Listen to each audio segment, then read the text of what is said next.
Hello, everyone. This is Tony Moore of LegallyChic360.com.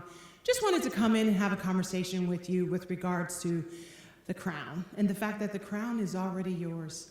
And I'm not sure if you already know that the crown is already yours, but I just want to touch upon three things that the Lord has dropped into my heart with regards to created, and you're created for a crown. You're created for a crown. Now, that's probably hard for you to understand that you've been created for a crown because of the fact that maybe you weren't born into the crown-like life.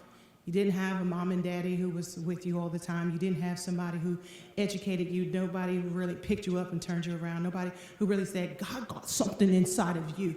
But I want you to know that you've been created for a crown for such a time as this. And oftentimes we don't understand that when we've been created, God has already planned and purposed for something for us to do. So when I say crown, I want you to understand that we've been created for an opportunity to do something bigger, better, and more than you've ever seen or heard before. I heard someone say that we've been created by the Creator to create something. But so when I talk about crown, I'm thinking you got to create something. It's not the degrees. Ladies, it's not the man. Brothers, it's not the sister. You've been created to do something, and not just about getting a job and getting the good grades and getting, the house on the hill, but created something to make change possible. And also when I think about crown and the crown that you must wear, you have the resources. But for you, who would know the story?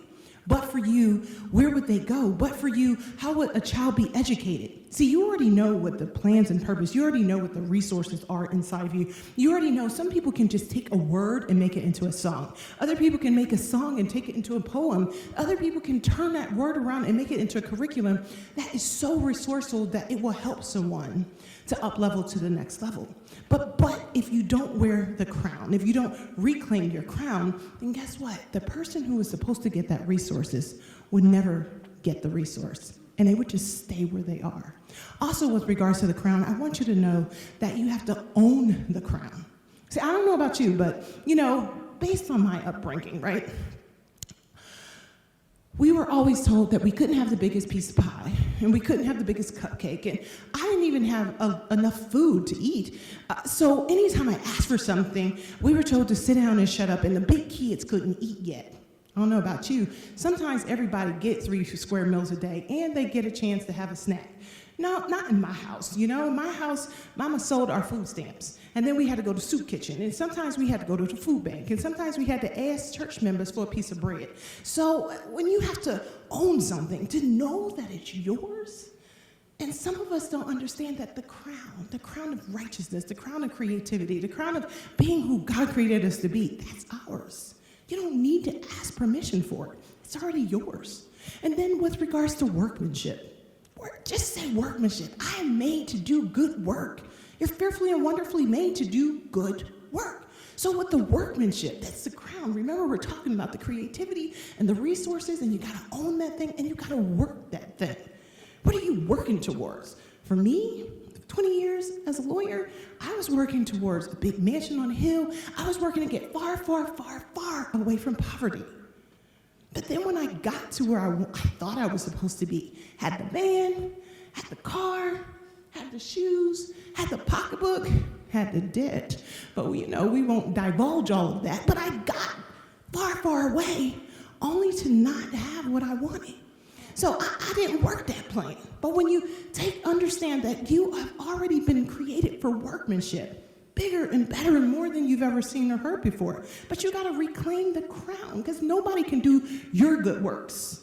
Les Brown told us that the richest place in the world is in the graveyard because so many people die with their works and their resourcefulness and their creativity. They die with it because they didn't reclaim their crown. Some of y'all are like, Tony, reclaim my crown. I want you to know that the crown is for you too. You don't need permission. You just got to own it. And then you got to work that thing.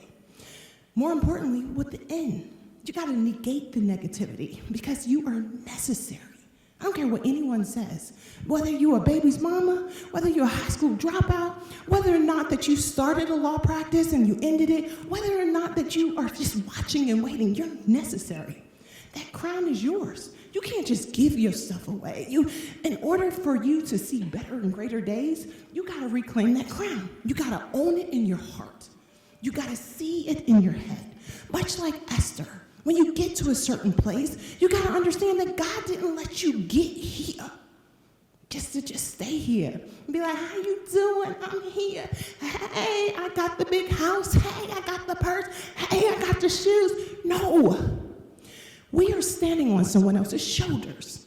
And but for them, where would we be? And more importantly, if you don't claim that crown today, if you don't queen yourself, if you don't king yourself today, then guess what?